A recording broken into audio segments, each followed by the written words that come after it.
2026 ఉగాది తరువాత మేషరాశి వారికి ఎలా ఉండబోతుంది? ఈ 2026 మార్చి 19 నుంచి 2027 ఏప్రిల్ 6వ తారీఖు వరకు ఈ నూతన తెలుగు సంవత్సరం. దీని పేరే పరాభవన సంవత్సరం. ఈ సంవత్సరంలో మేషరాశి వారికి బాగుందని చెప్పాలమ్మా. ఎందుకంటే సహజంగా మేషరాశి వారు అంటే అశ్విని నక్షత్రం 4 పాదాల వారు, భరణి నక్షత్రం 4 పాదాల వారు, కృత్తికా నక్షత్రం మొదటి పాదం, ఈ 9 పాదాల వారు మేషరాశి వారు అవుతారు. ఈ మేషరాశి వారికి ఈ సంవత్సరంలో ప్రధానంగా ఆదాయం 11, వ్యయం 5. అంటే ఆదాయం బాగుంది, ఖర్చు కొంచెం తక్కువే ఉంది. రాజ్యపూజ్యం 2, అవమానం 4. అంటే అవమానం 4 అంటే అవమానపడతారని కాదు, పని ఎక్కువ ఉంటుంది, కష్టం ఎక్కువ ఉంటుంది, ఆ రకమైనటువంటి శ్రమ పడాలి. అసలే ఈ సంవత్సరం పరాభవన సంవత్సరం అని చెప్పుకున్నాం కాబట్టి సో మేషరాశి వారికి బాగుంది. అయితే ఈ మేషరాశి వారికి గురువు ఈ సంవత్సరం ఈ జూన్ వరకు బాలేడు. అంటే ఇది వరకు కూడా బాలేడు, ఇప్పటి నుంచి కూడా పండగ నుంచి కూడా జూన్ 2వ తారీఖు వరకు ఉగాది పండగ నుంచి 3వ ఇంట్లో ఉంటాడు. అంటే ఇప్పుడు ఆయన మిథున రాశిలో కదా ఉన్నారు గురువు, ఇది మేషరాశి కాబట్టి మేషరాశి వారికి 3వ ఇంట్లో గురువు ఉండడం అంత మంచిది కాదు, అంతగా సహకరించాడు ఆయన. ఏంటి సమస్యలు అంటే కొంతమంది పెద్దల సహకారం ఉండదు, తర్వాత విద్యార్థులకి అనుకున్నంత ఫలితాలు రావు, కష్టానికి తగిన ఫలితం రాదు, వీరు చేసే పనికి తగిన గుర్తింపు కానీ పేరు ప్రఖ్యాతులు కానీ రాదు. ఎంతవరకు? జూన్ 2వ తారీఖు వరకు. జూన్ 2వ తారీఖు ఉదయం నుంచి ఆయన కర్కాటక రాశిలోకి వెళ్తాడు గురువు. అక్కడ గురువు మనంత ఉచ్చస్థానాన్ని పొందుతాడు. మేషరాశి వారికి అది 4వ భావం. 4వ భావం మంచిది, సో వీరికి 50% గురుబలం వస్తుంది. మళ్ళీ నవంబర్లో ఆయన గురువు సింహరాశిలోకి వెళ్తాడు ఒక 2-3 నెలలు, అది ఇంకా మంచిది. పంచమ స్థానంలో గురువు ఉంటే ఆలోచనలు కలిసి వస్తాయి, సంతానం విషయంలో అభివృద్ధి ఉంటుంది. కనుక జూన్ 2వ తారీఖు నుంచి వీరికి గురుబలం పెరుగుతుంది మేషరాశి వారికి. తప్పనిసరిగా ఈ సంవత్సరం మేషరాశి వారికి జూన్ 2 తర్వాత నూతన ఉద్యోగాలు కానీ నిరుద్యోగులుగా ఉంటే, లేకపోతే ఆల్రెడీ ఉద్యోగం చేస్తున్నారనుకోండి, వారికి ఆ ఉద్యోగంలో పదోన్నతులు ప్రమోషన్స్ రావడం కానీ ఆర్థికంగా బలపడడం కానీ ఇవి జరుగుతాయి. వారు చేసిన పనికి గుర్తింపు లభిస్తుంది, పెద్దల యొక్క అభినందనలు ఆశీస్సులు ఇవన్నీ ఉంటాయి. గురుబలం పెరగడం వల్ల విద్యార్థులు మంచి ఫలితాలు తెచ్చుకుంటారు, వ్యాపారవేత్తలు మరింతగా వాళ్ళ వ్యాపారం 10 మందికి తెలిసే విధంగా విస్తరించుకుంటారు, ఆదాయం పెరుగుతుంది. అన్ని రకాలుగా జూన్ 2 నుంచి మేషరాశి వారికి బాగుంది. అయితే మేషరాశి వారికి పాపం శని భగవానుడు 12వ ఇంట్లో ఉన్నాడు, ఏలినాటి శని ప్రారంభమైంది వాళ్ళకి, అది ఈ సంవత్సరం అంతా ఉంటుంది. శని భగవానుడు అంటే కర్మకారకుడు కదా, ఆయన వాళ్ళు చేసే పనిని ఇచ్చేటువంటి వారే కదా, పనిని ఎక్కువ ఇస్తాడు ఈ సంవత్సరం. కనుక వ్యవసాయదారులు విపరీతంగా వ్యవసాయంలో పనులు చేస్తూ ఇబ్బందులు పడాలి, కష్టాలు పడాలి, కష్టానికి తగిన ఫలితం ఉంటుంది. ఏదైనా ఉద్యోగాలు చేసేవారికి కూడా ఆ ఉద్యోగం చేసేటువంటి స్థలంలో వారికి ఎక్కువగా పని ఉంటుంది, అటువంటి ఇబ్బందులు వచ్చే అవకాశం ఉంటుంది. ఎవరికైనా వయసు మళ్ళిన వారు అంటే 50 సంవత్సరాలు దాటిన వారికి 12వ ఇంట్లో శని రావడం వల్ల శారీరకమైనటువంటి అలసట, శారీరకమైనటువంటి ఇబ్బందులు అంటే బడలిక అంటాం చూడండి, తొందరగా అలసిపోవడం, అలాగే శరీరానికి సంబంధించినటువంటి చిన్న చిన్న బాధలు వచ్చి అనారోగ్యాలు వచ్చేటువంటిది, నడుము నొప్పను, మోకాలు నొప్పులను, మెడ నొప్పులను, కీళ్ళ నొప్పులను ఇలాంటివి రావడానికి అవకాశం ఉంటుంది. కొన్ని అనుకున్న పనులు తొందరగా జరగవు, ఎందుకంటే శని నిదానం, మెల్లదనం కదా, సోమరతనం వల్ల కొన్ని పనులు చేసుకోలేకపోతారు. ఆ శరీరంలో కూడా సోమరతనం ఎక్కువైపోయి రేపు చేసుకుంటానులే, ఎల్లుండి చేసుకుంటాను, వారికి వాయిదాలు వేసుకుంటూ ఆ రకంగా పనులు వాయిదా వేయడం వల్ల పనులన్నీ పెండింగ్ పడిపోతుంటాయి. ఇటువంటిది శని ఒక్కడు ప్రతికూలంగా ఉన్నారు వారికి. ఇక 3వ పాయింట్, ఈ మేషరాశి వారికి రాహు 11వ ఇంట్లో ఉన్నాడు. రాహు 11వ ఇంట్లో ఏ గ్రహం ఉన్నా మంచిదే. అందులో రాహు వాడు చాలా ధైర్యవంతుడు, ఈ విదేశాలకు సంబంధించిన వాడు, ఒక రకమైనటువంటి ధైర్యాన్ని ఇచ్చేటువంటి గ్రహం, విపరీతమైన ధైర్యాన్ని ఇస్తాడు. వాడు ఏ పని చేయడానికి వాడు భయపడ్డవాడు, ఒక రకమైన అశుభ గ్రహం కదా అది, అందువల్ల ఎవరికి భయపడే తత్వం ఉండదు. ఆయన లాభస్థానంలో ఉన్నాడు కాబట్టి వీళ్ళు ధైర్యంగా ఈ సంవత్సరం పనులు చేసుకుంటారు. అలాగే కొంతమంది కొత్త వ్యక్తులు వీరికి పరిచయం అవుతారు, కొత్త ఉద్యోగ ప్రయత్నాలు కానీ కొత్త వ్యాపారాలు ప్రారంభించడం కానీ అనుకూలంగా ఉంటుంది. ఎవరైనా విదేశాలకు వెళ్ళాలనుకుంటే చక్కగా వెళ్ళొచ్చు మేషరాశి వారు, ఎందుకంటే విదేశీయానానికి రాహు ఫేవర్గా ఉంటాడు. ఈయన కూడా 2026 డిసెంబర్ 5 వరకు 11లో ఉండి ఆ తర్వాత 10లోకి వెళ్తాడు. అది కూడా మంచిదే. 11లో ఉన్నా రాహు మంచి చేస్తాడు, 10వ భావంలో ఉన్నా మంచిదే. అంటే రాహు ఈ సంవత్సరం అంతా అనుకూలంగా ఉన్నాడు. జూన్ 2 నుంచి గురువు అనుకూలంగా ఉన్నారు వారికి. రాహు అనుకూలంగా ఉన్నారు కాబట్టి ఎవరైనా విదేశాలకు వెళ్ళి చదువుల కోసమో లేకపోతే ఉద్యోగాల కోసమో, లేదు మన ఇండియాలోనే ఉండి విదేశాల వ్యాపారాలు చేసేవారు, ఎగుమతి దిగుమతులు, వస్తువులు, రవాణా లాంటివి. అలాంటి వాళ్ళందరికీ రాహు ఫేవర్గా ఉంటాడు, ఈ సంవత్సరం అనుకూలంగా ఉంటాడు, మంచి ఫలితాలు సాధిస్తారు. సమాజంలో ఒక విధంగా చెప్పాలంటే ఏటికి ఎదిరిస్తారు అంటారు చూడండి, అటువంటి గుణం ఉంటుంది వారికి. వీరితో ఎవరు గెలవలేరు ఈ సంవత్సరం రాహు ఫేవర్గా ఉండడం వల్ల. ధైర్యంతో వారు వెళ్ళి అనుకున్న పనులు సాధించేసి వస్తారు, మొండిగా ఉంటాయి. అయితే ఆ సమాజంలో అది అందరికీ నచ్చుతుందా నచ్చదా తర్వాత విషయం. ఒక వర్గం తిడుతూనే ఉంటుంది వాళ్ళని, ఎందుకు చేస్తున్నారు ఈ పని మనిషి, అది పద్ధతి కాదు కదా, అసలు అది మన సాంప్రదాయం కాదు కదా, మన దేశం కాదు కదా, ఎందుకు అట్లా మొండిగా వెళ్ళిపోతున్నాడు, ఇవన్నీ మాట్లాడుతుంటారు. కానీ వాళ్ళు చివరిగా వెళ్ళి అక్కడ విజయం సాధించుకొని వచ్చిన తర్వాత వాడు చాలా గట్టోడు, ధైర్యవంతుడు, చాలా గట్టి అమ్మాయి సాధించింది, అందరికి కావాల్సింది అదే కదా. వాడు బాధలు పడేటప్పుడు ఓ రకంగా మాట్లాడతాడు, వాడు విజయం సాధిస్తే ఇంకా బాధలంతా మర్చిపోతారు. అదే వాడు విజయం తెచ్చుకోకపోతే నేను చెప్పాను వాడు ఏదో ఇబ్బంది పడతాడని అని ఈ లోకులకి ఖచ్చితమైన నిర్ణయము, ఖచ్చితమైనటువంటి వారికి చెప్పే విధానం తెలియదు. అందుకే మన పెద్దవాళ్ళు లోకులు కాకులు అన్నారు. వారి అరుపులకు మనం పట్టించుకోవాల్సిన పని లేదు.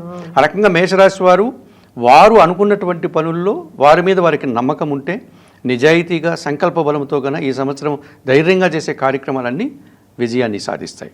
చివరిలో మంచి ఫలితం, అంతిమ ఫలితం వారికి లభిస్తుంది రాహు వల్ల.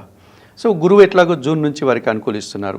సో వారి వ్యాపారాలు, ఉద్యోగాలు విస్తరిస్తాయి, వారు చేసే ప్రతి పనికి గుర్తింపు వస్తుంది, సమాజంలో గౌరవ మర్యాదలు ఉంటుంది, అవన్నీ ఉంటాయి. నవంబర్ తర్వాత వీరి పిల్లలు కూడా అభివృద్ధి పదంలో ముందుకు వెళ్తారు.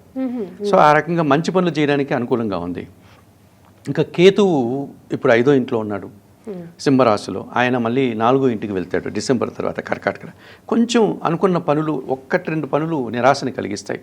కుటుంబంలో ఎవరైనా వ్యక్తులకు సంబంధించి పెద్దవాళ్ళు ఎవరైనా వారు కాలం చేయడం కానీ, నిరాశను కలిగే పనులు కుటుంబ పరంగా, అంటే వారికి నచ్చిన ఇంట్లో నుంచి ఇంకొక ఇంటికి మారాల్సి రావడం కానీ, ఇటువంటి కుటుంబపరమైన ఒక చిన్న నిరాశ జరగడానికి ఉంటుంది. ఇప్పుడు మన పిల్లలు కొంతమంది మనతో పాటు చదువుకుంటూ ఉంటారమ్మా, వారు ఏదో ఇంటర్మీడియట్ అయిపోయింది, లేదు డిగ్రీ అయిపోయాడు అనుకున్నా, వాడు సడన్గా ఎంటెక్ చేయడానికో లేకపోతే ఇంకేదో పెద్ద చదువుల కోసం వెళ్ళాలి, అది మన ప్రాంతంలో లేదనుకోండి, దూర ప్రాంతాల్లో వస్తే మనం తీసుకెళ్ళి హాస్టల్లో వదిలిపెట్టి వస్తాం. సో వాడి ఇంటికి దూరం అవుతాడు. ఇది 4వ ఇంట్లో కేతు అంటే కుటుంబానికి దూరం కావడం, తల్లిదండ్రికి, అన్నదమ్ములకి, కుటుంబ సౌఖ్యానికి, ఆ కుటుంబాన్ని వదిలిపెట్టి వేరే చోట్ల ఉండి మళ్ళీ ఎప్పుడో నెలకొకసారి వచ్చిపోతూ ఉంటాడు, మనకు అప్పుడు అపరూపం అనిపిస్తుంది ఇల్లు. ఇలాంటి ఒక రకమైన చిన్న నిరాశ జరగడానికి మేషరాశి వారికి ఈ కేతువు వల్ల ఏర్పడుతుంది.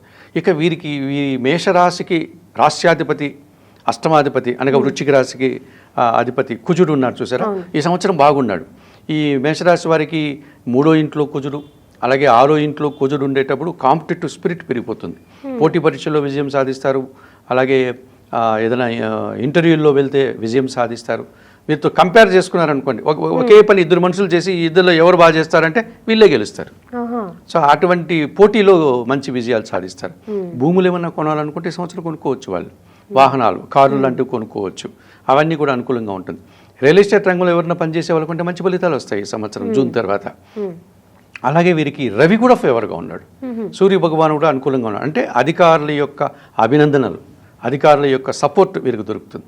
ఇక రాజకీయాల్లో ఉంటే రాజకీయ నాయకులు, పెద్దవాళ్ళు, వాళ్ళ యొక్క సహాయంతో వారికి కూడా రాజకీయ పదవులు రావచ్చు, సో నూతన ఉద్యోగాలు రావచ్చు, ఉన్న ఉద్యోగంలో పదోన్నతులు రావచ్చు, తండ్రి నుంచి ఏమైనా ఆస్తిపాస్తులు రావచ్చు.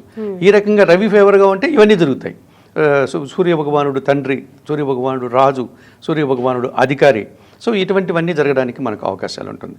సో మేషరాశి వారికి ఈ సంవత్సరం సూర్యుడు బాగున్నాడు, కుజుడు కొంతవరకు బాగున్నాడు, గురువు బాగున్నాడు, రాహు బాగున్నాడు. అలాగే బాగలేందండి ఎవరు అంటే శని భగవానుడు, ఆయన కూడా పనిని ఇస్తాడు. కేతు 5వ ఇంట్లో, 4వ ఇంట్లో ఉన్నాడు. వీళ్ళిద్దరూ మాత్రమే కొంచెం ప్రతికూలంగా ఉన్నారు. సో వాళ్ళకి ఏదైనా పరిహారాలు చేసుకుంటే మంచి ఫలితాలు వీళ్ళు పొందడానికి అవకాశం ఉంటుంది. అంటే ఎటువంటి పరిహారాలు చేసుకోవచ్చు? సహజంగా మనకు కేతువు బాగలేనప్పుడు గణపతి ఆరాధన చేయాలి, గణేశ స్వామికి మనం నిత్య పూజలు చేసుకోవడం. అలాగే గణేశ స్వామికి నిర్దేశించినటువంటి ఆలయాలు మనకు చాలా ఉన్నాయి. ఆంధ్రదేశంలో కాణిపాకం వరసిద్ధి వినాయక స్వామి క్షేత్రం అని ఒకటి ఉంది, సపరేట్గా గణపతికి నిర్దేశించిన పెద్ద ఆలయం, దానికి ఒక పెద్ద స్థలం, అక్కడికి వెళ్ళి స్వామిని దర్శించుకోవడం. లేదు మనకు అందుబాటులో చాలా దేవాలయాలు ఉంటాయి, గణపతి దేవాలయం, అక్కడ స్వామివారికి పూజలు చేసుకోవడం. అంత కూడా లేని వాళ్ళు చిన్న గణపతి చక్కగా కూర్చో ఉంటాడు. ఆయన గణపతి అంటే అందరికీ ఇష్టమే. ఆయన్ని చక్కగా ఇంట్లో పెట్టుకొని రోజు ఆయనకి నీటితో స్నానం చేయించి ఆ చందన బొట్టు, కుంకుమ బొట్టు పెట్టి దీపము, ధూపము, నైవేద్యం పెట్టి దండం పెట్టుకోవడం. ఆయనకి వాళ్ళ తండ్రిలాగా నిరాడంబరత్వం ఎక్కువ గణపతి స్వామికి. అందుకే మన వినాయక పండుగ వస్తే మన వాళ్ళు ప్రపంచంలో ఉండే గడ్డి అంతా తెచ్చి రోడ్లలో ఇచ్చేస్తుంటారు. ఆయనకి ఇష్టం అని చెప్తూ ఉంటారు. అలాగే గరికమాల ఎక్కడ పెడితే అక్కడ దొరుకుతుంది. చక్కగా గరికను తీసుకెళ్ళి ఒక మాలగా కుట్టి ఆయనకి మన ఇంట్లోనే గణపతిని పెట్టుకొని ఇవ్వచ్చు. లేదు ఆయన పాదాల దగ్గర గరిక చిన్న కుచ్చంలాగా పెట్టి దండం పెట్టుకోవచ్చు. ఈ రకంగా చేస్తే ఈ కేతు దోషం నుంచి బయటపడవచ్చు. అలాగే కేతువుకి నిర్దేశించిన ధాన్యం ఉలవలు. ఈ ఉలవలు చాలా శక్తివంతమైనటువంటి ఫుడ్ అది. మనకు ఆయుర్వేద శాస్త్రంలో దాని గురించి చాలా బాగా చెప్పారు. మన గ్రామీణ ప్రాంతాల్లో ఇదివరకు తినేవాళ్ళు. ఇప్పుడు మనం అట్లాంటి శక్తివంతమైన ఆహారాలు వదిలిపెట్టి శక్తి లేని పదార్థాలు తిని అనారోగ్యాలు పాలవుతున్నాం. దీన్ని బాగా ఉడకబెట్టి బెల్లం పుట్టుతో కలిపి గోవులకు ఆహారంగా తినిపించామనుకోండి, కేతువు అనుకూలమవుతాడు. ఇవన్నీ చేసుకోవచ్చు. ఇక వీరికి శని ఒకటి కదా బాగాలేంది. శనికి నిర్దేశించినటువంటి మనకు అధిష్టాన దేవతలు ముందు పరమేశ్వరుడు, ఆ తర్వాత మనకు ఆంజనేయ స్వామి. ఈ శనివారం రోజు శివుని గుడికి వెళ్ళి అభిషేకం చేయొచ్చు. ఆంజనేయ స్వామి ఆలయానికి వెళ్ళి అక్కడ తమలపాకుల పూజ లాంటివి చేయొచ్చు. సుందరకాండ పారాయణం అంటే ఆంజనేయ స్వామి సముద్రాన్ని దాటి శ్రీలంకకు వెళ్ళడం, అమ్మవారిని చూడడం, అమ్మవారు ఇచ్చినటువంటి ఆ కానుకను తెచ్చడం, ఇదంతా ఒక కథ రూపంలో ఎంఎస్ రామారావు గారని ఒక మహానుభావుడు ఆయనే రాసి ఆయనే స్వయంగా పాడాడు. 2-3 గంటలు దొరుకుతుంది మనకు audio video. MS Ramarao Sundarakanda అనగానే మీరు చెక్ చేశారంటే ఆ యూట్యూబ్లో దొరికిపోతుంది. అది చక్కగా వినొచ్చు, చాలా బాగుంటుంది. ఉదయము సాయంత్రము వింటే పిల్లలకి అరిష్టాలు ఉంటే పోతాయి, ఇంట్లో నెగిటివ్ ఎనర్జీ ఉంటే పోతుంది, మనకు కూడా శని దోషం నుంచి బయటపడవచ్చు. ఈ పరిహారం చేసుకోవచ్చు. ఇంకా శక్తి ఉన్న వాళ్ళు శనేశ్వరునికే ఆలయాలు ఉన్నాయి, అటువంటి ఆలయాలకు వెళ్ళవచ్చు. ఇప్పుడు తమిళనాడులో తిరునల్లారు అనే ప్రాంతం కుంభకోణం దగ్గరలో ఉంటుంది. చాలా పెద్ద శనేశ్వర ఆలయం ఉంది, శివుని గుడిలాగా ఉంటుంది అది. ఆలయంలో చక్కగా కోనేటిలో స్నానం చేసి ఆలయంలో వెళ్ళి స్వామివారి దర్శనం చేసుకోవచ్చు.